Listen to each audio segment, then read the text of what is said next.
E aí, já pensou que uma mísera gotinha de sangue pode ser, na verdade, um universo cheio de vida e diversidade? Pois é, hoje a gente vai pegar o microscópio para investigar o que se esconde no sangue de alguns dos menores mamíferos e olha, os segredos que eles guardam são incríveis. Então se preparem para essa viagem microscópica. A gente tem essa mania de colocar todos os roedores no mesmo saco, né? Mas a verdade é que, quando a gente olha bem de pertinho, no nível das células, eles são absurdamente diferentes. Essa análise de hoje vai quebrar algumas ideias que a gente tem e mostrar como a vida encontra jeitos de ser diversa nos lugares mais inesperados. Então, dá uma olhada nessas duas imagens. Na esquerda, o sangue de um camundongo. Na direita, o de um rato. Mesmo sem ser especialista, já dá para notar, né? A textura, o jeito que as células se espalham é diferente. Esse é só o comecinho da nossa jornada para entender que cada espécie tem uma espécie de assinatura única no sangue. E para começar essa exploração, vamos focar na célula que mais tem no sangue, os glóbulos vermelhos. Pensa neles como os trabalhadores incansáveis que mantêm o corpo todo oxigenado e funcionando. O nome técnico deles é eritrócitos. E a missão é bem direta, mas, assim, vital. Buscar oxigênio nos pulmões e levar para cada cantinho do corpo. Sem eles, nada acontece. Só que o mais curioso é que a história de vida dessas células muda, e muito, de um roedor para o outro.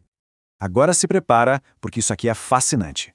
Olha a diferença no tempo de vida dessas células. Num rato, um glóbulo vermelho vive quase 2 meses. Ok, já num gerbil, ou esquilo da Mongólia, míseros 10 dias. É uma diferença brutal, que provavelmente tem a ver com o metabolismo superacelerado dele, e isso muda toda a fisiologia do bicho. Tá vendo essas células que têm um tom meio cinza azulado? Então, esses são glóbulos vermelhos jovens, recém-saídos da fábrica. Ter um monte deles é o que a gente chama de policromasia. Enquanto em muitos animais isso poderia ser um sinal de alerta, em roedores saudáveis é super normal. Mostra que o corpo está produzindo células novas a todo vapor.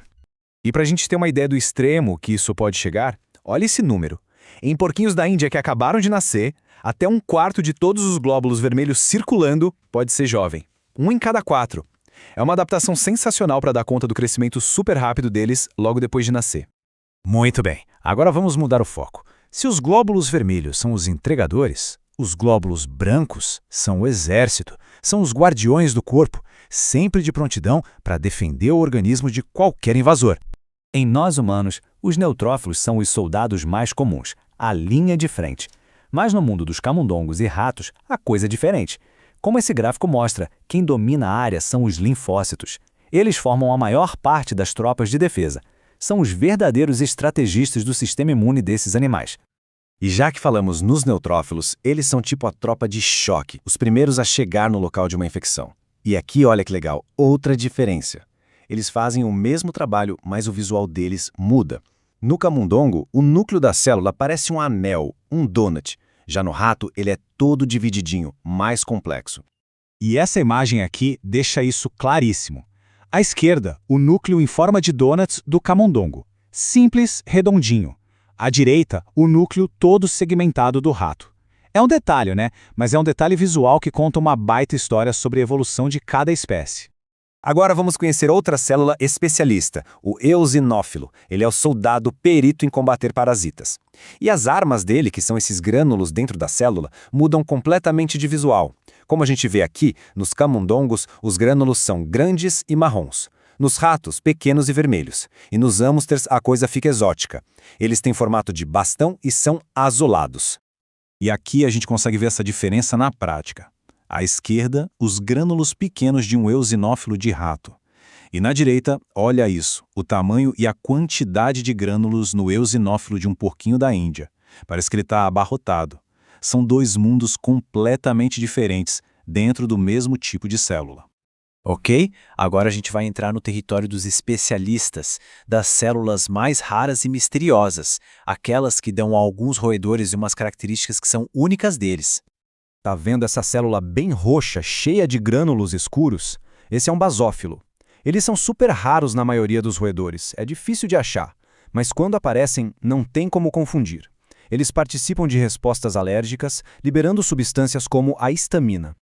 E já que a gente está falando de exclusividade, conheçam a célula de Kurloff. Essa célula só existe em porquinhos da Índia, em outros membros da família, as cávias. A função exata dela ainda é um mistério, mas a suspeita é que ela atue como uma natural killer, uma patrulheira que destrói células doentes. E o mais doido, a quantidade dela é influenciada por hormônios, um verdadeiro enigma celular. Ah, é claro, não dá para esquecer das plaquetas, esses pontinhos roxos minúsculos espalhados por toda a parte. Elas são a equipe de reparo de emergência do corpo, as responsáveis por estancar sangramentos. E uma curiosidade, os roedores geralmente têm uma contagem de plaquetas muito maior do que a de mamíferos grandes. Tá, a gente viu um monte de diferenças, um monte de detalhes, mas no final a gente se pergunta, e daí? Por que saber de tudo isso é tão importante? Qual é o real significado disso tudo?